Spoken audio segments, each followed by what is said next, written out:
بسم الله الرحمن الرحيم. اللهم صل على سيدنا ومولانا محمد وبارك وسلم عليه. عن ابن عباس رضي الله تعالى عنهما قال قال رسول الله صلى الله عليه وسلم: من ولدت له أنثى فلم يئذها ولم يهنها ولم يؤثر ولده يعني الذكر عليها أدخلها الله بها الجنة أو كما قال عليه الصلاة والسلام.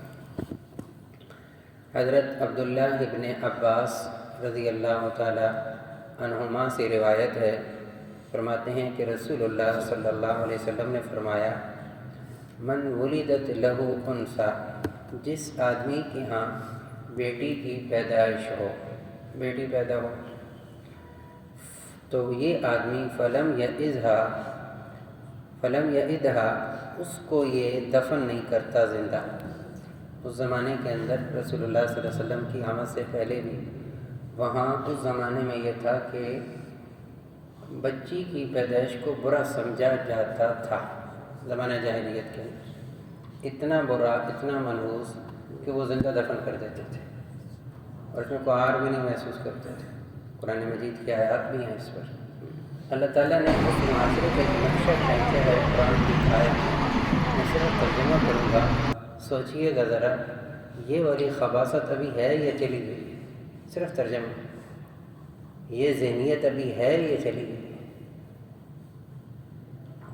وَإِذَا بُشِّرَ أَحَدُهُمْ بِالْأُنثىٰ، جب کسی بندے کو خوشخبری دی جاتی ہے کہ تیرے ہاں بیٹی پیدا ہوئی، ظل وجهه مسودًا، اس کا چہرہ سیاہ ہو جاتا ہے، وهو قزیم، غصے میں آ جاتا ہے، یتوارى من القوم من سوء ما بشر به، قوم سے چھپتا پھرتا ہے اس بری خبر کی وجہ سے، لوگوں سے چھپتا ہے، گھر والوں سے چھپتا ہے۔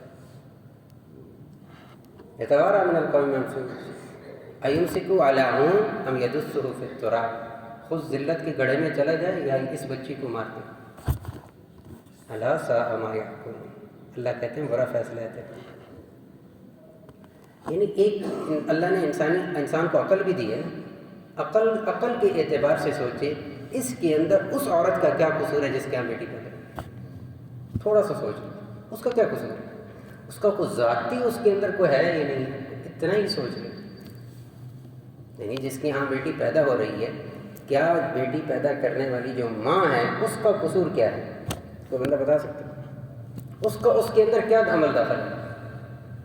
ایک شاعر تھے ابو حمزہ عرب کے اندر، اس کے یہاں بیٹیاں پیدا ہوتی تھیں، اور بھی گھر تھے، 2 بیویاں تھیں اس کی۔ تو ایک مرتبہ ایسا ہوا کہ اس کے یہاں بیٹی پیدا ہوئی تو وہ گھر سے نکل گئے، کسی اور جگہ چلے گئے۔ تو جس کے یہاں بیٹی پیدا ہوئی تھی اس عورت نے، اس کی بیوی نے نا اس کو شعر لکھے، بڑے خاص شعر ہے، اس کا میں مفہوم بتاتا ہوں۔ تو کہنے لگے ابو حمزہ تو اس وجہ سے گھر چھوڑ کے چلا گیا کہ میرے یہاں بیٹیاں پیدا ہوتی ہیں، اس وجہ سے چھوڑ کے چلا گیا۔ کہا میری مثال کھیتی کی طرح ہے اور تیری مثال اناج کی طرح ہے کہ تو دانہ بوتا ہے اور کھیتی کے اندر وہی اگتا ہے جو تو بوتا ہے۔ یہ نہیں ہو سکتی کہ گندم بو گے تو اس کے اندر چاول نکلے گا، یہ نہیں ہو سکتی۔ میری مثال کھیتی کی طرح ہے، زمین کی طرح ہے، اس کے اندر جو دانہ ڈالے گا، گندم ڈالے گا، گندم اگے گی، چاول ڈالے گا، چاول اگے گا۔ میری مثال تو اس کھیتی کی طرح ہے۔ واپس آ گئے تھے۔ آج بھی کتنی طلاقیں صرف اس بیس پر ہوتی ہیں کہ اس کے یہاں بیٹی پیدا، کتنا منحوس سمجھا جا رہا ہے۔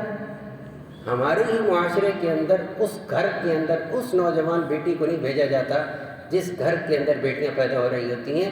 بیٹی کی پیدائش پر آئی ہوئی مٹھائی اس بچی کو نہیں کھلائی جاتی جس کے ہاں ابھی بیٹی پیدا، ابھی اس کی شادی نہیں ہو رہی۔ کیوں؟ منحوس ہے یہ مسلمان معاشرہ ہے، یہ ہم مسلمانوں کا حال ہے،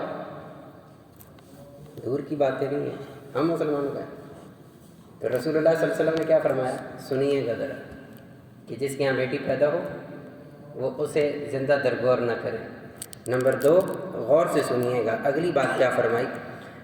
وَلَمْ يُهِنْهَا، اس بچی کے ساتھ ذلت امیز سلوک نہ کرے۔ یُهِنْهَا، اس کو ذلیل نہ کرے اس بچی کو. 2 باتیں ہو گئی. تیسری بات وَلَمْ يُؤْثِرْ وَلَدَهُ، اور بیٹی پر بیٹوں کو ترجیح نہ دے.